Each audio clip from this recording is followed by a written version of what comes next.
Mike, he was up for anything, I think. I always found that me and him were always on the same page, always up for a laugh. You know, I'd literally just have to text him saying what are you up to, and his response would straight away be, what are we doing, sort of thing. You know, he's always on the go. He was just a brilliant, happy, smiley person. Whenever you went to see him, he was just always just had a big beaming smile on his face, and he'd just literally do anything for you.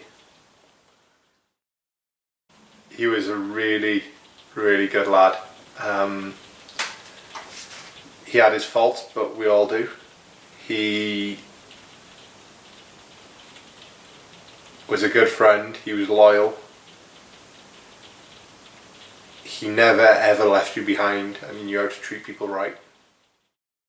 Mike, centre of the attention without craving it. Always biggest smile you'll ever see.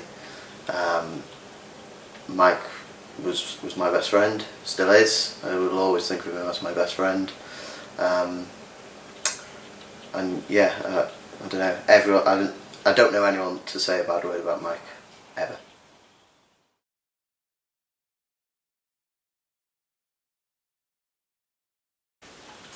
I think when we went to Bulgaria on holiday, the lads' holiday, Mike went home after a few too many drinks a bit earlier, and we all came back to the hotel to find Mike's legs hanging outside the door. When we got there, he was just lying on the floor, just completely fast asleep, with a foot-long chocolate bar, just one bite missing out of it. So yeah, I think that. We went to a gig, just me and Mike, in Manchester, spent the night, and then went for a tour around the City Stadium, and it was just such a laugh. Mike obviously knew that I was big into playing footy, and we went into the training room at City, and lad rolls a ball to Mike and says, "Go on, crossbar challenge." So Mike hits it, doesn't he, first time, and then goes, "Yeah, Lloyd, you play, your turn, you're up." So pressure was on, and luckily I hit it, and then the lad turned around to me and Mike and said, "Oh, do you want a form, boys, to sign you up?" So yeah, that's probably one of my fondest. The fondest memories go back to the Bulgaria holiday days. They really were the best holidays we've ever had. If I was to pick a time, I think one night we started, so the all-inclusive bar was closing in the hotel. So we all got in the queue, all ordered 20 vodka Fantas each, and as you can imagine how the night went on from there. It ended, so we went to the end of the pier, and Mike suddenly got right down to absolutely nothing, straight in the sea, and proceeded to swim all the way back to the shore. And then went into McDonald's as people were starting their day's work, soaking wet. This must be 7, 8 AM in the morning, so yeah, good times. There's the McDonald's in Bulgaria at 5 in the morning with a bag on his head, running off to go in the sea and then regretting it because of the sand. The scrapping in the sea in Bulgaria. There's a lot, really. Even the bad ones, I mean, they're still good memories because they're about him. And it hurts that there'll be no more.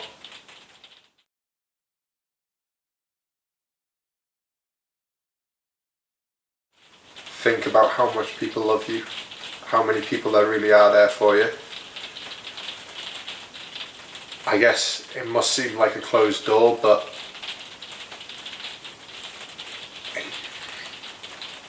it's not. It never is. There's only one person who can ever close that door, so just think. Just consider your options.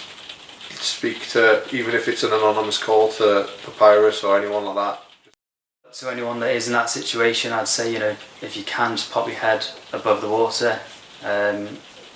You're likely to have so much support, so much love around you. All you need to do is just seek it out, maybe ask for it, and I'm sure you know, everyone will come to you, come to your support. Just talk to anybody. Just tell people what you're sort of feeling, just let them know. So there's other people in the same sort of situation, and it's sort of a taboo subject, but yeah, it's better to talk. Just talk, even if it's just to say I'm not feeling right or I'm feeling a bit low. Just say it to someone. Doesn't matter who. If it's over the phone to Papyrus as an example, or to one of your friends, to your girlfriend, to your mum, your dad, whoever it might be, just don't be embarrassed to talk about it. That was probably the hardest thing for us as a group of friends, to not have any idea that Mike was going through them issues. If we'd had any inclination, maybe we could have done something to help him.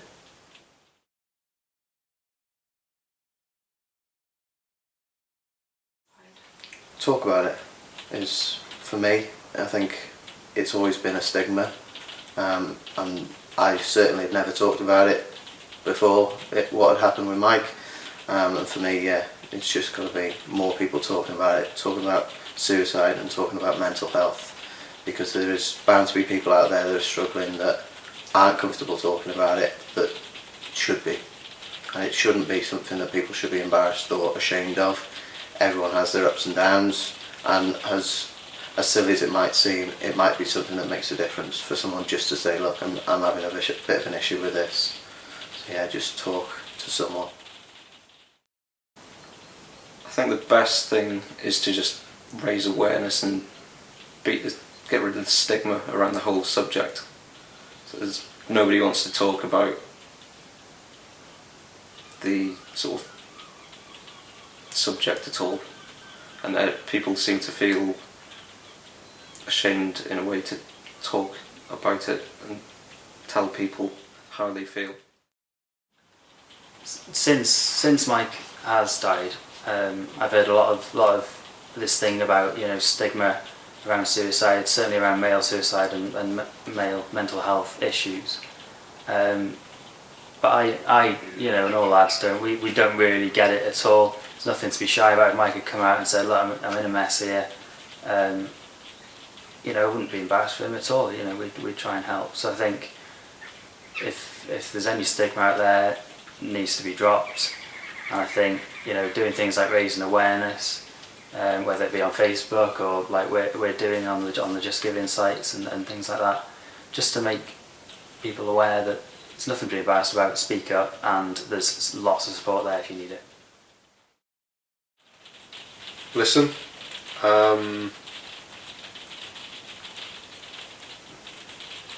Look for signs maybe. I know it's hard, it's very hard in fact.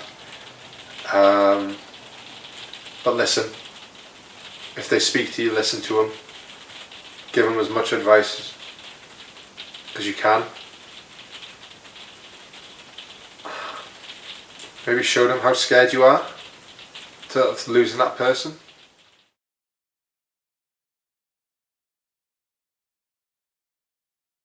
I think initially it was just to raise a few more gins to Mike on each peak, but overall just to raise awareness of, well, young suicide, and just try and break the stigma around it. I think the first thing is, this has really got us together as a group of friends. It's kept us strong. We've managed to stay together like today, so we've climbed up Snowdon today. It's just a chance for us to get together and really, you know, just support each other through this time.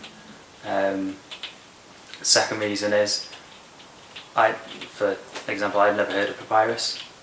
I didn't know I know charities like that exist, but raising awareness of specific charities so people know if they are in a depressive situation, then where they can look, and where to go to for help and things like that. I just want to raise money really and do something in the memory of Mike. That is from us as a group of friends. Raise awareness for the stigma of mental health and suicide.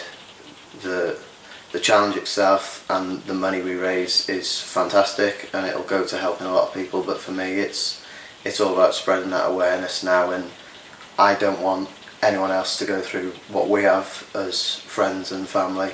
I don't want anyone else to go through that phone call, because that was the worst thing I've ever experienced. So yeah, talk about it and raise some awareness.